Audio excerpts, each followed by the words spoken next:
নমস্কার। যুক্তি তর্ক সঙ্গে অর্কই আপনাদের স্বাগত।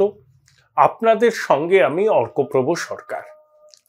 বাংলার রাজনীতিতে বিজেপির ভবিষ্যৎ কি? লোকসভা নির্বাচনের ফলাফল বেরোনোর পর এই বিষয়টা নিয়ে সর্বত্র চর্চা হচ্ছে। দিস্তা দিস্তা নিউজ প্রিন্ট খরচ হয়েছে, টেলিভিশন চ্যানেলের সান্ধ্য বিতর্ক সভায় নানা প্রশ্ন উত্থাপিত হচ্ছে, এমনকি সমাজ মাধ্যমেও নানা আলোচনা হচ্ছে। অনেকে এখনই তাদের মত জানিয়ে দিচ্ছেন যে বাংলায় বিজেপির ভবিষ্যৎ নেই, বুথের ভবিষ্যৎ থাকতে পারে কিন্তু বাংলায় বিজেপির ভবিষ্যৎ নেই। আরো একদল বলছেন যে পশ্চিমবঙ্গের রাজনীতি এখন স্পষ্টত দ্বিমেরুকৃত, তাই ভোট শতাংশের হারের 4-5% এদিক ওদিক হলেই এখানে কিন্তু পাশা বদলে যেতে পারে। দেখুন, রাজ্যের শাসক দল 100-তে পরীক্ষা দেয় আর বিজেপি পরীক্ষা দেয় 70-এ। কেন বললাম? মুসলমান ভাই বোনদের খুব নেগলিজিবল অংশের সমর্থন বিজেপি পায়। এবারের লোকসভা নির্বাচনেও বিশেষত দক্ষিণবঙ্গে 100টা মুসলমান ভোটের মধ্যে 91টা গেছে শাসক দলের ঝুলিতে, কিন্তু উত্তরবঙ্গের ছবিটা এই রকম নয়। লোকসভা নির্বাচনের ফলকে মাথায় রেখে বিধানসভা ওয়ারি যদি ফলাফলের পর্যালোচনা করা যায়, তাহলে দেখা যাচ্ছে বিজেপি এগিয়ে আছে 90টি বিধানসভা কেন্দ্রে, কংগ্রেস 11টিতে, সিপিআইএম 1টিতে আর তৃণমূল 190টিতে। বিজেপি 2021-এর তুলনায় 13টি বিধানসভায় এগিয়ে আর তৃণমূল 23টি বিধানসভায় পিছিয়ে। তার মধ্যে তমলুক এবং আলিপুরদুয়ার লোকসভা কেন্দ্রের অন্তর্গত সবকটি বিধানসভায় বিজেপি লিড পেয়েছে। কাঁথিতে পটাশপুর বিধানসভা কেন্দ্র ছাড়া সবকটি কেন্দ্রে বিজেপি লিড পেয়েছে। দার্জিলিংয়ে চোপড়ায় বিপুলভাবে তৃণমূলের প্রার্থী গোপাল লামা 92,000 ভোটে জিতেছিলেন। দার্জিলিং লোকসভা কেন্দ্রের অন্তর্গত 6টি বিধানসভা কেন্দ্রে বিজেপি লিড পেয়েছে। বনগাঁ রানাঘাট কেন্দ্রের অধিকাংশ বিধানসভা কেন্দ্রে বিজেপি লিড পেয়েছে, কিন্তু ঝাড়গ্রাম থেকে শুরু করে অন্যান্য জায়গায় বিজেপি কিছু করতেই পারেনি। ছড়িয়ে ছিটিয়ে অনেক কিছু আছে সেখানে। বিধানসভা ওয়ারি যদি আপনি দেখেন তাহলে লিডের পরিমাণ কোথাও একটু সম্মানজনক, কোথাও গায়ে গায়ে। 2019 সালকে মানদণ্ড করলে বিজেপি 121টা বিধানসভা কেন্দ্রে এগিয়ে ছিল 2019 সালের লোকসভায়। 2021 সালে বিজেপি ভোট পেয়েছিল 38%, এবার প্রায় 39%। শতাংশের হারে বিজেপির ভোট বৃদ্ধি হয়েছে। বিধানসভাকে মাথায় রাখলে, লোকসভাকে মাথায় রাখলে 2% কমেছে। তৃণমূলের 2019 সালে শতাংশের বিচারে প্রাপ্ত যা ভোট ছিল তার থেকে 2% বেড়েছে, কিন্তু বিধানসভা নির্বাচনকে মাপকাঠি ধরলে শতাংশের বিচারে ভোট শতাংশ কমেছে 1.5%। এই হচ্ছে বাংলার ছবি। দেখুন, উত্তরবঙ্গে 54টা আসনের মধ্যে 32টা আসনে লোকসভা নির্বাচনের ফলকে মানদণ্ড করলে বিজেপি এগিয়ে আছে। 2021-এ তারা 54টার মধ্যে 30টা আসনে জিতেছিল। পরে দুটো বাই ইলেকশন তৃণমূল জেতায় যত 25-25 হয়ে গেছে, 26 ওরকম 28-26 মতো হয়ে গেছে। এবার বিজেপি 32টা আসনে বিধানসভায় এগিয়ে আছে। অনেকে বলছেন যে দাদা লক্ষ্মীর ভান্ডারের জন্যই এই ভরাডুবি। আচ্ছা, উত্তরবঙ্গের মানুষ কি লক্ষ্মীর ভান্ডার পান না?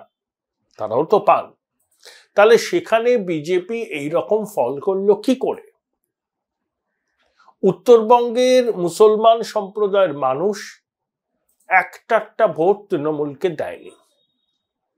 তাহলে শাহনওয়াজ আলী রেহান, তারপরে তৃণমূলের প্রার্থী মালদা উত্তরে প্রসূন মুখোপাধ্যায়, এরা কিন্তু স্বচ্ছন্দে জিতে যেতে পারতেন। শাহনওয়াজ আলী রেহান তৃতীয় হয়েছেন। মালদা উত্তর কেন্দ্রের তৃণমূলের প্রার্থীর ফলাফল ভালো হয়নি। রায়গঞ্জ কেন্দ্রে ভিক্টর 2 প্রায় 3 লক্ষের কাছাকাছি ভোট পেয়ে তৃণমূলের প্রার্থী কৃষ্ণ কল্যাণী যাত্রা ভঙ্গ করেছেন। এই তিনটে কেন্দ্র তো আছেই যেখানে সংখ্যালঘুরা তৃণমূলকে ভোট দেননি। অর্থাৎ তাদের ভোটদানের প্যাটার্ন উত্তরবঙ্গে একরকম, দক্ষিণবঙ্গে আর এক রকম। সেখানেও তো মাতৃশক্তি লক্ষ্মীর ভান্ডার পেয়েছে। তাহলে তৃণমূল সেখানে 8টার মধ্যে 6টা আসন জিতল কি করে? কুচবিহারটা হেরেছে কারণ অনন্ত মহারাজ শেষ মুহূর্তে অন্য খেলা খেলেছিলেন এবং নিশীথ প্রামাণিক তার জনপ্রিয়তা কিন্তু ছিল না। কুচবিহারের মানুষের সাথে কথা বললে জানা যায়, আপনারাও বলতে পারেন, বন্ধু বান্ধব আত্মীয় স্বজন আছে, বুঝতে পারবেন যে মন্ত্রী হওয়ার পরে বিশেষ করে নিরাপত্তার বহর নিয়ে নিশীথ যেভাবে ঘুরে বেড়াতেন সেটা সাধারণ মানুষ ভালোভাবে নেয়নি এবং কর্মী সমর্থকদের পাশেও নিশীথ প্রামাণিককে সেভাবে দাঁড়াতে দেখা যেত না। কুচবিহার জেলায় বিজেপির টিকিটে নির্বাচিত বিধায়করা কেউই নিশীথ প্রামাণিকের সমর্থনে গা কামাননি এবং শেষ মুহূর্তে অনন্ত মহারাজ তিনি উল্টো খেলে দিয়েছেন। অনন্ত মহারাজের সঙ্গে তৃণমূলও যোগাযোগ রাখে, বিজেপিও যোগাযোগ রাখে। তৃণমূল যোগাযোগ রাখে সম্ভবত, আমি নিশ্চিত জানি না, আন্দাজ থেকে বললাম, যে রবীন্দ্রনাথ ঘোষ মহাশয়ের মাধ্যমে। বিজেপি তাকে রাজ্যসভার সদস্য করলো।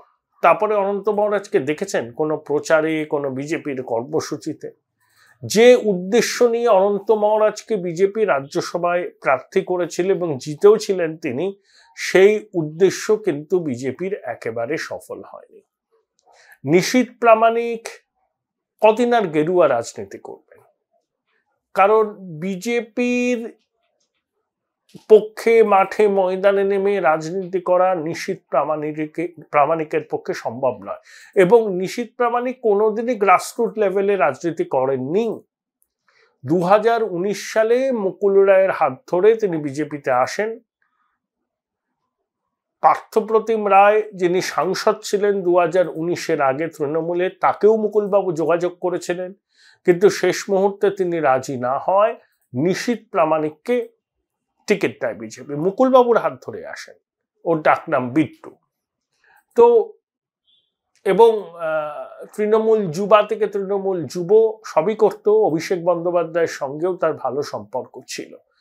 কুচবিহারে কানাঘুষো শোনা যাচ্ছে যে নিশীথ প্রামাণিকও ফুল বদল করতে পারেন, কারণ বিজেপির রাজনীতি করে তিনি আর সুবিধা করতে পারবেন না, সেটা বুঝে গেছেন নিশীথ প্রামাণিক। হয়তো কিছুদিন চুপচাপ বসে থাকবেন, তারপরে 2021-এর বিধানসভা নির্বাচনের আগে তাকে তৃণমূলের পতাকা নিতে দেখা যাবে। সৌমিত্র খান 3বারের সাংসদ, 1বারের বিধায়ক। তিনি যদি মন্ত্রিত্ব পাওয়ার দাবি তোলেন সেটাকে অযৌক্তিক বলা যাবে না। সম্ভবত কোনো একটা মন্ত্রিত্ব হয়তো তিনি পাবেন। বিজেপিতে কে পূর্ণমন্ত্রী হবে, কে রাষ্ট্রমন্ত্রী হবে, সেই নিয়ে কোনো রকম স্পেকুলেশন করতে আমি রাজি নই। কিন্তু সাদা বুদ্ধিতে একটা জিনিস বুঝতে পারি, উত্তরবঙ্গ বিজেপির মন্ত্রিসভায় থাকবে। সেটা প্রতিমন্ত্রী না ক্যাবিনেট মন্ত্রী সেটা বলতে পারবো না। সুকান্ত মজুমদারের যাওয়ার সম্ভাবনা প্রবল। সুকান্ত মজুমদারের প্রথম টার্মটা কিন্তু শেষ হয়ে যাচ্ছে আর কয়েকদিনের মধ্যে, 3 বছরের তো মেয়াদ। তাহলে তাকে রিহ্যাবিলিটেট করতে গেলে কেন্দ্রে মন্ত্রী করতে হবে। দেখুন, বিজেপির থেকে যেই মন্ত্রী হন না কেন তাকে কিন্তু একটা গুরুত্বপূর্ণ মন্ত্রক দেওয়া উচিত, এমন মন্ত্রক যে মন্ত্রকের মাধ্যমে তিনি বাংলার মানুষের জন্য কাজ করতে পারবেন। দেখুন, 2009 সালে দ্বিতীয় ইউপিএ মমতা বন্দ্যোপাধ্যায় নিজে রেলমন্ত্রী ছিলেন আর 6 জন প্রতিমন্ত্রী ছিলেন। এই প্রতিমন্ত্রীরা যতটা না দিল্লিতে থাকতেন তার থেকে বেশি এই রাজ্যে থাকতেন, তারা ঘুরে বেড়াতেন। কেন্দ্রীয় মন্ত্রী হিসাবে তারা পুলিশের, পাইলট কার, নিরাপত্তা সবই পেতেন। তখন সিপিএম জমানার একেবারে শেষ দিকের, তারা সারা রাজ্যে ছুটে বেড়াতেন। কোথাও কোথাও সিপিএম তৃণমূলের মধ্যে সংঘর্ষ হলে বা পরিস্থিতি একটু ঘোরালো হলে তারা চলে যেতেন। যে কেন্দ্রীয় মন্ত্রী চলে এসছেন গ্রামের মধ্যে, এটা তৃণমূলের র্যাঙ্ক অ্যান্ড ফাইলে একটা ভীষণ কনফিডেন্স দিয়েছিল। কিন্তু দুর্ভাগ্যের বিষয়, বিজেপির যারা মন্ত্রী হয়েছিলেন দ্বিতীয় মোদী সরকারকে, তাদের কাউকেই কিন্তু সেইভাবে ছোটাছুটি করতে দেখা যায়নি। আসলে দেখুন, মোদির নামে জিতেছিলেন, তো জিতে ভেবেছিলেন তারা এক একজন বিরাট বড় মাতব্বর হয়ে গেছেন। Join Indian Institute of Hotel Management now. Right choice, right decision. সংগঠন মজবুত করেননি, ধরাকে সরা জ্ঞান করেছেন, তার ফল যা হওয়ার তাই হয়েছে, আর কিছু না। বিজেপির প্রতি মানুষের সমর্থন আছে, কিন্তু বিজেপির রাজ্য নেতৃত্ব নিজেদের মধ্যে কখনোই ঐক্যমত্য গড়ে তুলতে পারেনি। তারা এক একজন এক একটা দ্বীপের বাসিন্দা এবং প্রত্যেকেই নিজেদের গোষ্ঠীর স্বার্থ রক্ষা করার জন্য তৎপর। দিলীপবাবু এখন নিয়মিত সংবাদ মাধ্যমের সামনে মুখ খুলে তার ক্ষোভের জ্বালা মুখ খুলে দিচ্ছেন। এই দিলীপবাবু যখন বর্ধমান দুর্গাপুরে তাকে প্রার্থী করা হলো, তিনি কিন্তু বলেননি যে আমি দাঁড়াবো না। তিনি বলেছিলেন দিলীপ ঘোষ জিততে এসছে, 1 লক্ষের বেশি ভোটে জিতবে।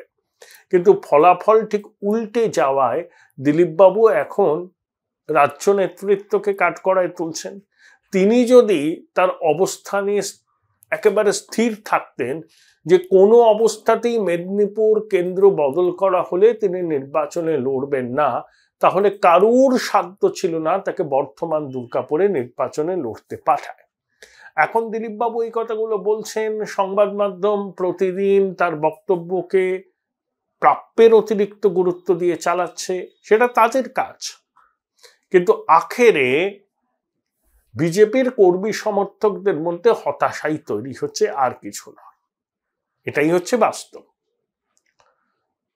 আমার কোনো কেন্দ্রে প্রার্থী হতে ইচ্ছা নেই, আমার ইচ্ছার বিরুদ্ধে কেউ জোর করে আমায় প্রার্থী করতে পারেন না। দিলীপবাবু যদি বলিষ্ঠ হয়ে তার বক্তব্য রাখতেন, না আমার পক্ষে অন্য কোনো কেন্দ্রে প্রার্থী হওয়া সম্ভব নয়, তাহলে কারুর সাধ্য ছিল না বর্ধমান দুর্গাপুরে দিলীপবাবুকে প্রার্থী করে। কিন্তু এখন দিলীপবাবু হেরে গিয়ে যে কথাগুলো বলছেন, নির্বাচনী প্রচারে বা প্রার্থী হওয়ার সময় যে কথাগুলো বলেছিলেন, তার সঙ্গে 180 ডিগ্রি ফারাক আছে। এই হলো বঙ্গ বিজেপির বর্তমান পরিস্থিতি। এখন বাংলার রাজধানী পুরোপুরি, এই রাজনীতি পুরোপুরি বাইপোলার, দ্বিমেরুকৃত। বিজেপি তৃণমূল, হ্যাঁ মমতা তৃণমূল, না মমতা বিজেপি।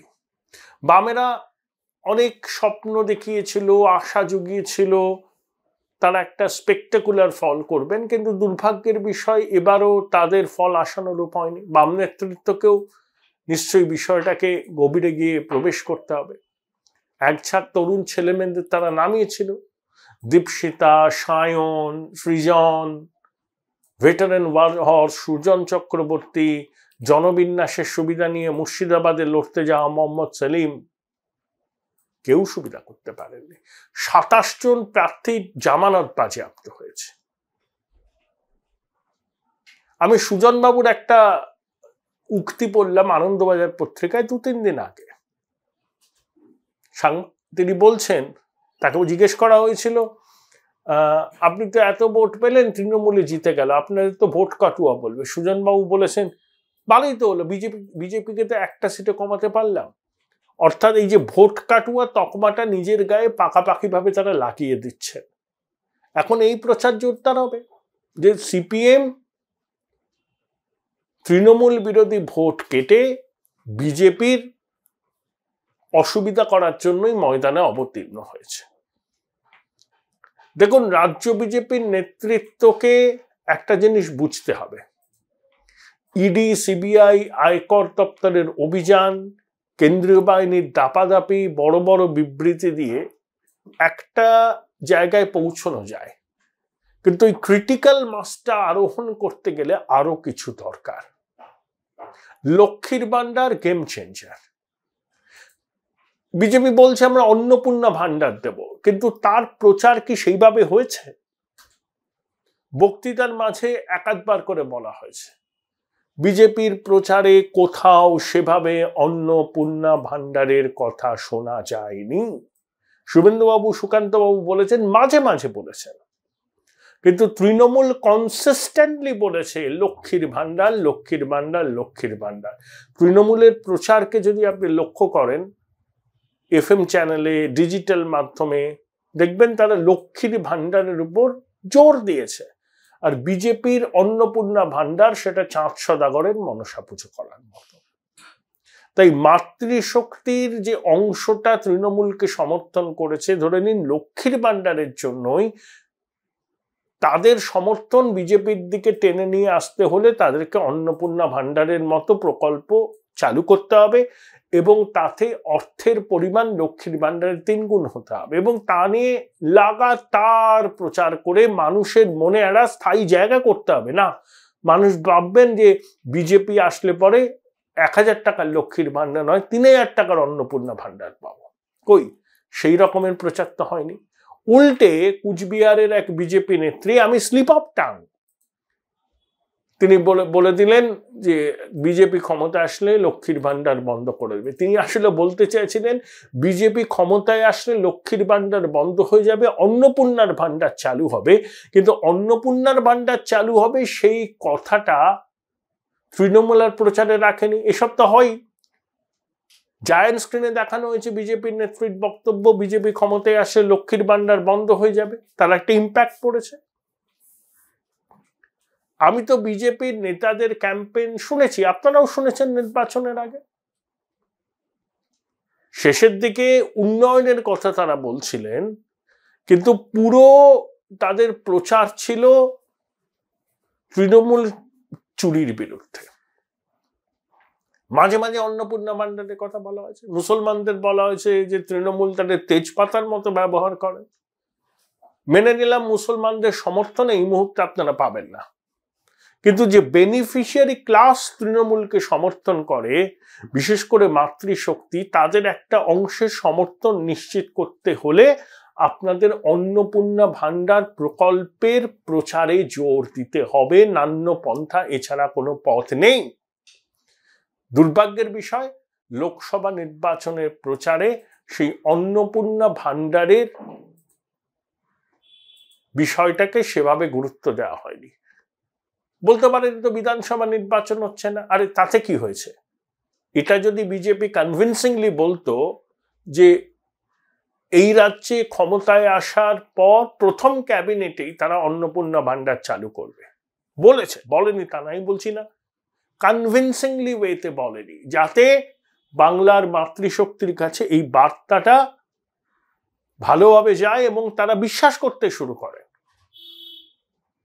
তাতে ওই যে বেনিফিশিয়ারি ক্লাসের একটা অংশের সমর্থন বিজেপি নিশ্চিত করতে পারবে, কিন্তু সেটা তারা করেনি। বাংলার রাজনীতি দ্বিমেরুকৃত। 56% হিন্দু ভোটের কনসলিডেশন বিজেপির পক্ষে। আমি আগেই বললাম বিজেপি 70-এর মধ্যে পরীক্ষা দেয়। সেই কনসলিডেশন একটু বাড়ালে পরেই বিজেপি কিন্তু এখানে স্পেকটাকুলার ফল করবে।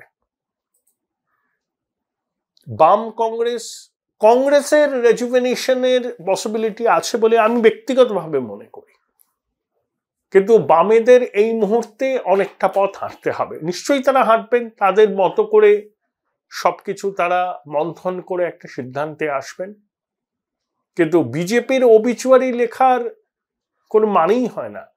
বিজেপি এখানে প্রধান বিরোধী দল, তারা নিজেদের ভুল ত্রুটি শুধরে সংগঠনকে মজবুত করা। দেখুন, এটা খুব বড় কাজ। হাওয়াতে তো আর ভোট হয় না, আপনার সমর্থন রইল।